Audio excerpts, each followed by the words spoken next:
Imagine there is a tiny fraction of humanity, perhaps less than 1%, who carry a certain presence. When they enter a space, the room grows still, not from force or desire for attention, but simply because of the energy they embody. You sense intuitively that they understand something most do not. They are not merely living. They exist on a different level, as if each breath is drawn from a deeper, truer world. Carl Jung referred to these individuals as the chosen ones. They're souls who journey not only through life, but inward through themselves. They were never meant to blend in, but to awaken. In their gaze rests the calm of someone who has touched the depths, and in their heart glows a fire lit by finding meaning in the darkest places. So what truly sets them apart? Is it an inner light, a strength in solitude, or a quiet power that moves the spirit of others? Today we explore the 7 sacred marks Jung believed are carried by these awakened souls. This is not to change you, but to help you see that perhaps you have been among them all along. The first is the light that makes darkness retreat. Have you ever pondered why, as you evolve, fewer people seem to comprehend you? Why, when you seek peace, the world suddenly feels louder. Old connections fade, and even strangers may seem uneasy near you. Jung termed this shadow resistance, the reaction of darkness to the light of awareness. When a soul moves beyond the ego and lives in truth, its energy becomes a revealing force. This light is absolute honesty, exposing what remains unhealed. A chosen one needs no words. Their presence alone alters a room's atmosphere. Turning on a lamp does not require an announcement. The light simply makes the shadows withdraw. Jung taught that the brighter the light, the darker the shadow it casts. As your energy clarifies, it illuminates not only your path, but also the hidden aspects in others. Some will appreciate this illumination, but those not ready may retreat or even attack, for your presence compels them to face what they wish to avoid. You become like a clean mirror in a dusty room, reflecting back what others are not prepared to see. This is a natural phase of individuation, where moving closer to your true self makes you a mirror to the collective unconscious. The calm authenticity you embody can unsettle those who cling to chaos. When you are honest, the artificial feel threatened. When you are at peace, the restless grow uneasy. When you are free, the trapped may feel envy. The universe honors this light, even when the world does not. Every departure from your life is a purification. Each time someone cannot withstand your energy, it signals you have ascended to a level not all can share. The loneliness you may feel is not abandonment, but sacred space for your soul to prepare for its next calling. If old ties are dissolving, trust this process. True light is never alone. It is merely being positioned where it belongs. The chosen are meant not to be liked, but to awaken. And sometimes awakening requires walking in quiet solitude until you meet other souls of the same frequency. The privilege, Jung said, is to become who you truly are. When you achieve this, you will understand that not everyone is prepared to witness it. Your light needs no defense. If your presence makes people drift away, remember, only light can recognize light. The second mark is never belonging to the crowd. Once your inner light stirs, you begin to feel you no longer fit in. Old conversations feel empty. Former pleasures lose their thrill, and you sense a separation from the collective. This is where the chosen one's journey truly unfolds. Jung explained that individuation requires distancing from the crowd, not from arrogance, but so you can hear your soul's unique call. Many feel this difference from childhood, possessing a deeper sensitivity and a drive for truth where others seek only agreement. This is a sacred isolation. It is in this solitude, with no external validation, that your soul begins to speak. This loneliness is a refining fire. The universe does not shape the chosen in the crowd, but in silence, under pressure, like a diamond formed in the dark earth. This separation prepares them to guide others. They cannot lead if they're still dissolved in the mass. You may find you no longer enjoy small talk, or that old haunts lose their resonance. This is not you changing too much, but your soul vibrating at a different frequency. The crowd finds safety in sameness. The chosen find life in truth. In a world obsessed with fitting in, the chosen are called to stand apart. They may be seen as distant, but they are merely guarding the space where their soul can breathe. Jung used the metaphor of crossing a bridge. You no longer belong to the shore you left, but have not yet reached the new one. You hover between worlds. This void is both trial and grace, for only there can you become a bridge between the conscious and the unconscious. Do not fear this loneliness. It does not come from lacking company, but from having few who understand the soul's language. Those of your frequency will appear in time. Every great soul in history passed through a phase of being misunderstood. Only by not belonging to the old world could they help birth a new one. If you feel different and unseen, do not try to blend in. Let that difference be your sacred mark. The chosen were born to awaken, and sometimes that means daring to stand alone. The third is the inner frequency that awakens others. After navigating darkness and learning to stand alone, something miraculous occurs. Your energy begins to ripple outward. It becomes an awakening frequency, a vibration that reminds others of their own depth. Jung called this stage the archetype of the self, the point of wholeness. Living from this center, your presence becomes a captivating field of energy, causing others to align without a word. Modern science calls this emotional contagion, facilitated by mirror neurons in the brain. When we witness authentic peace or joy, our neural cells reflect that state. This is why near a chosen one, you may feel calmer or healed without knowing why. They do not preach. Their very existence is the medicine. Like a candle, they do not argue with the dark. They simply shine, and the dark recedes. Their presence becomes a transparent mirror, allowing others to see the best in themselves. Figures like Princess Diana exemplified this. She did not lecture on compassion, but her actions, like hugging an AIDS patient when the world feared it, awakened something deep within the collective. She became a living symbol of the qualities humanity had forgotten. At this stage, you no longer need to convince anyone to awaken.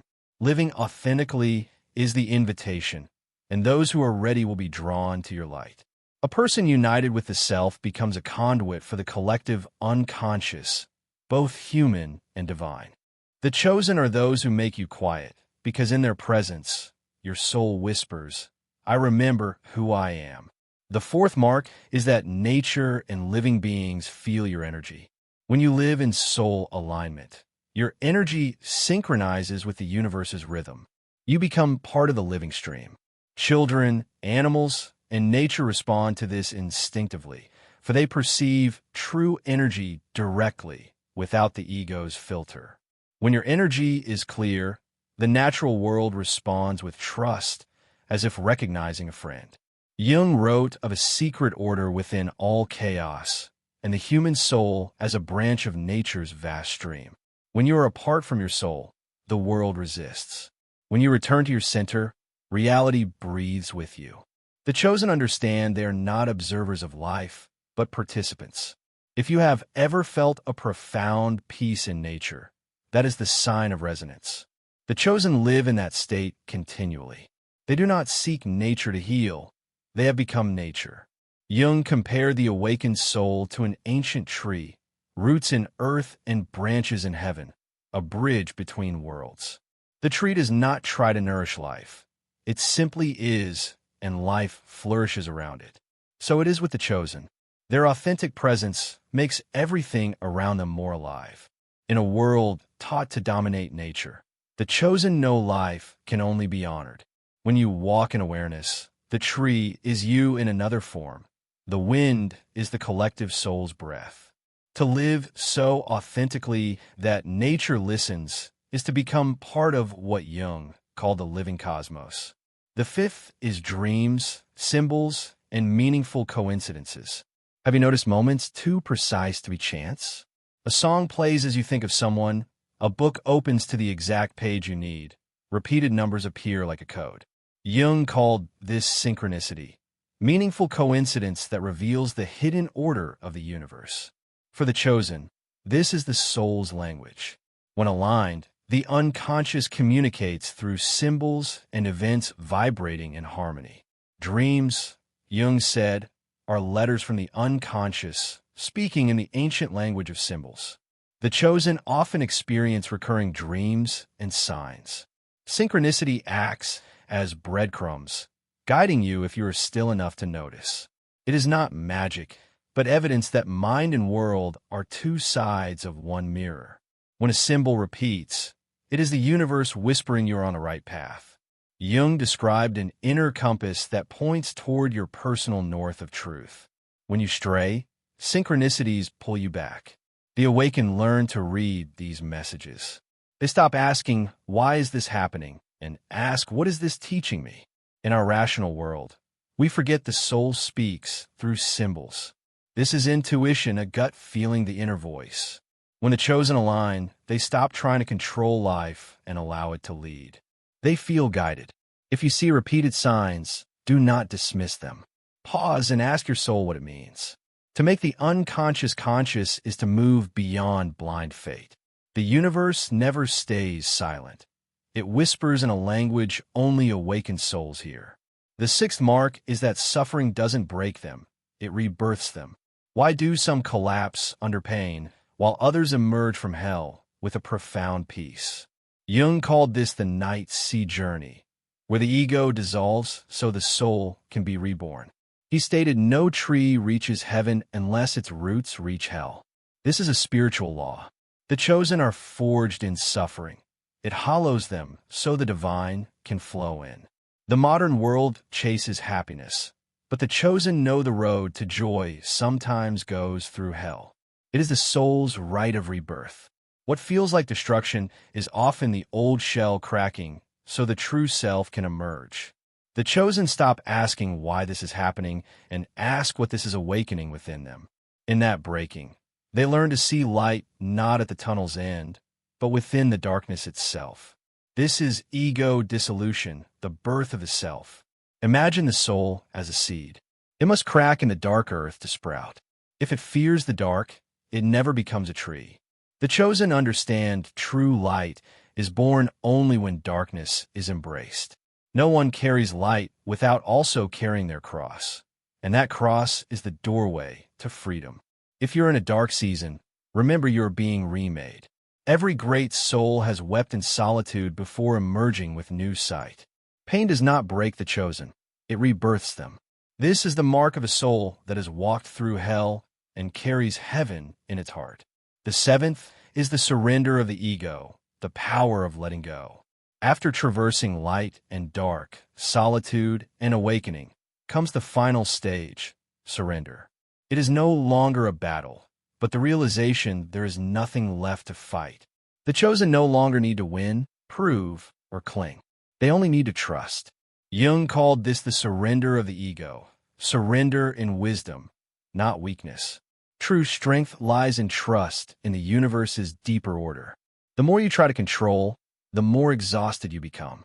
But when you let go in acceptance, everything seems to fall into place like muddy water clearing once you stop stirring.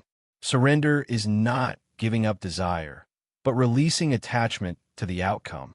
The chosen ask not when something will come, but who they must become for it to arrive naturally. Neuroscience shows that in states of trust and relaxation, the brain shifts into waves of creativity and intuition. When you stop pushing, you allow infinite possibilities to arrange themselves. The chosen know nothing truly belongs to them. They appreciate without clinging, give without counting, love without owning. This is the highest awakening, where love is existence itself. Imagine the soul as a boat on a river. Initially, you row hard against the current, but the chosen learn the river knows the way.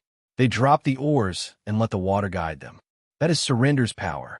If life feels paused, as if the universe has forgotten you, that is when the current is rearranging itself. Be still. What is meant for you will arrive when you are ready to receive it. Surrender makes the chosen infinite. No longer limited by ego, They become pure channels for the universe. They find a harmony Jung described between soul and destiny. True freedom is not having everything, but needing to control nothing. In surrender, they do not fall, they rise. The chosen ones did not come to chase the light. They came to be the light, not a dazzling glare for attention, but a quiet flame that guides others through the world's darkness. Their energy makes lost souls remember their true nature. Every mark they carry is a fulfillment of a soul's promise to live wholly as itself. This path is not about seeking power, but returning to the silent center within, where nothing needs to be held because they have become everything. If you feel yourself awakening in a sleeping world, if you hear a deep call to live differently, know this. Perhaps you are one of them, a chosen soul, not because you are better, but because you are brave enough to awaken.